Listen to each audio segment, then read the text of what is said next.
Did you start listening to Lana Del Rey in 7th grade, or are you normal? Hey guys, it's Amanda and welcome to my lovely floor. Today I'm going to be talking about something that literally no one asked for, but it's slightly interesting to me, so I guess I'm going to talk about it, but maybe I really just should have written this in my notebook and like went along with my day and not made a whole YouTube video about it. Bon appetit! I don't know about you guys, but this summer, with kind of all the free time I've had lately, I have noticed how addicted I am to like screens, like my phone, my laptop, social media in general, the constant need to always be listening to something through my AirPods. Like, I'm just like addicted to consuming content, and it's scary because I'm aware of it, but at the same time I don't do anything to stop it. So yeah, I'm just gonna be talking about what it's like to be raised on the internet as a Gen Z-er.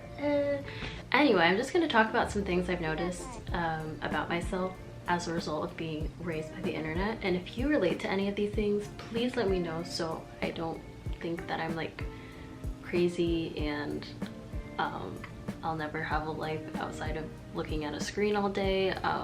Okay, so the first thing I'm going to talk about is music, which might seem like out of nowhere, but music is really what like got me into the internet, I guess you could say, starting with my One Direction stan phase in 7th grade. What a fateful day when I found out what One Direction was, and that I learned about like the whole fandom and Twitter and all of that stuff. That, like, there was 2 directions my life could have gone, and it went the One Direction way. Yeah, as a One Direction stan, I feel like the heart of the community was really on Twitter and on Wattpad, which I'll get into that because literally my first friend in middle school, like, we became friends because we bonded over reading the same One Direction fan fiction. If that doesn't tell you about the course of my life, I don't know what does. We're still friends to this day. So I don't want to claim that One Direction Twitter was like the nexus of stan Twitter, but it was really my introduction to stan Twitter.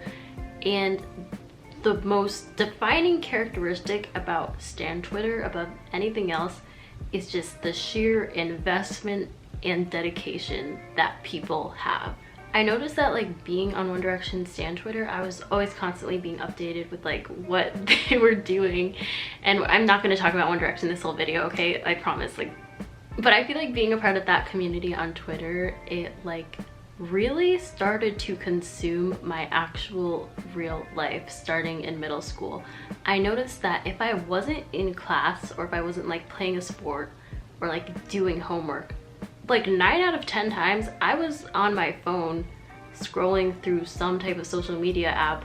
The reason why I said that Lana Del Rey thing at the beginning is because Lana Del Rey, I think she actually led me to like start listening to like the whole indie genre, and that kind of like led me to like Tumblr and that part of the internet, and that was also very influential in like seeing all these like aesthetic skinny girls in American Apparel, and like seeing Lana Del Rey smoke cigarettes with her red lipstick, and that placed ideas in my mind of like what beauty was and what I should aspire to be. Also, I remember in 8th grade, I began to stan Lorde. So I had a Lorde Instagram account and a Lorde Twitter account. And this was at the time when Lorde was like really small. I think it was probably around 2016. Like Royals had just came out, so she was still like just getting her start.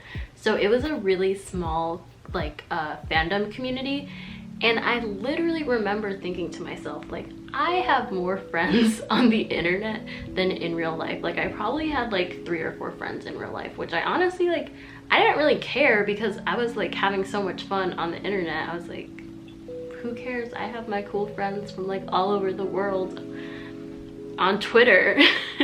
Also, I always attributed my lack of like not many real life friends, and honestly not really caring that I didn't have that many real life friends, to being an introvert. But I realized that there was a disconnect between me saying I was an introvert and what being an introvert actually meant, and what I would do in my time alone as an introvert, if that makes sense.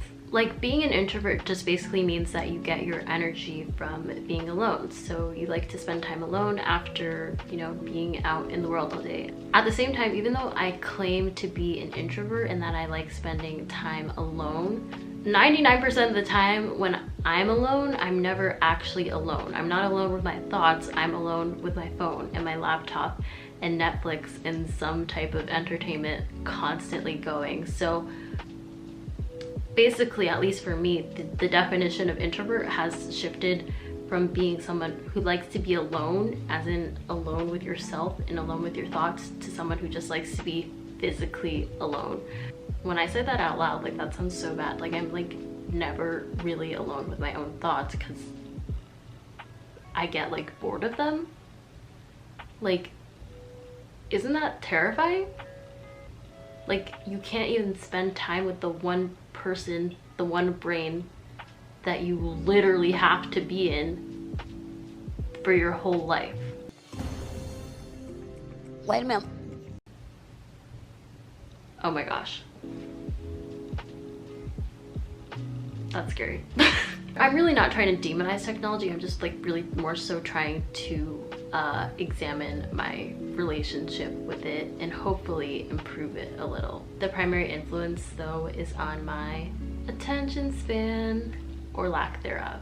I always joke about this, but I quite literally have the attention span of a goldfish. Gen Z literally has an attention span on average of 8 seconds, which is why when you think about it, it makes sense that an app where you could only upload 6-second or less videos had such a defining impact on our generation. I don't know, you better stop! Bitch, stop! Human brains are plastic and they literally adapt and change over time.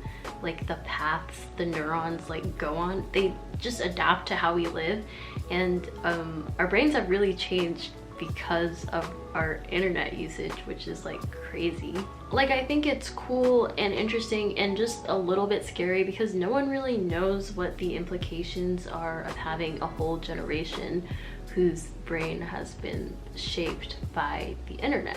I always think that my constant need for stimulation from my iPhone is like really going to inhibit me because there isn't really any precedent for successful people who grew up so attached to their screens in the way that I have. Which brings me to the next point, which is self-awareness. I feel like being on the internet a lot gives you a very heightened sense of self-awareness because you're constantly looking at other people documenting themselves and perceiving them, and then you're documenting yourself and trying to think of how you want to be perceived by other people. So you're just like very hyper aware of like who you are and how you're being presented to the world. Then I feel like it kind of manifests beyond the screen and into real life, especially when I was like in middle school and high school. I really had this serious case of everyone's looking at me syndrome, when of course in reality